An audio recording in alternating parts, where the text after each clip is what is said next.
அன்பு என்பது வெறும் வார்த்தைகளால் சொல்லப்படுவது அல்ல, அது செயலில் காட்டப்படுவது. தன் பார்வை பறிபோனதால் இருளில் மூழ்கிய ஒரு மனைவிக்காக ஒரு கணவன் மண்ணில் பூக்களால் செய்த அதிசயம்தான் இந்த கதை.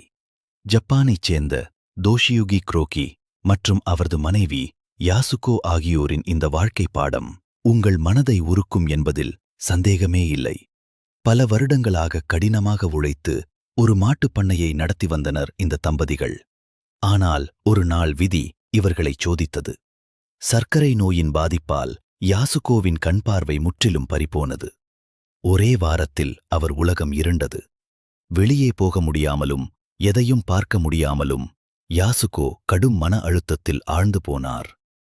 வீட்டின் 4 சுவர்களுக்குள் அவர் தன்னை தனிமைப்படுத்திக் கொண்டார். யாரிடமும் பேசாமல், சிரிக்காமல் அவர் மௌனமானார். தன் அன்பு மனைவியின் இந்த நிலையை தோஷியுகியால் தாங்க முடியவில்லை. அவருக்கு பார்வைதான் இல்லை, ஆனால் வாசனையை உணர முடியுமல்லவா என்று அவர் சிந்தித்தார். அங்கிருந்துதான் அந்த அழகான புரட்சி தொடங்கியது. தனது வாழ்வாதாரமான மாட்டுப்பண்ணையை அவர் நிறுத்தினார். அடுத்த 2 ஆண்டுகள் அவர் ஓய்வில்லாமல் உழைத்தார். வீட்டைச் சுற்றி ஆயிரக்கணக்கான ஷிபா சாகுரா மலர்களை நட்டு வைத்தார். நோக்கம் ஒன்றுதான், அந்த பூக்களின் வாசம் தன் மனைவியை மீண்டும் வீட்டை விட்டு வெளியே வர வைக்க வேண்டும். மெல்ல மெல்ல அந்த மண் முழுவதும் இளஞ்சிவப்பு நிறப் பூக்களால் ஒரு கம்பளம் போல மாறியது. அந்த தோட்டத்திலிருந்து வீசிய நறுமணம் யாசுகோவை ஈர்த்தது.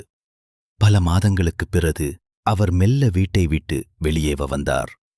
அந்த மலர்களைத் தொட்டுப் பார்த்தபோது பல ஆண்டுகளுக்குப் பிறகு அவர் முகத்தில் ஒரு புன்னகை மலர்ந்தது.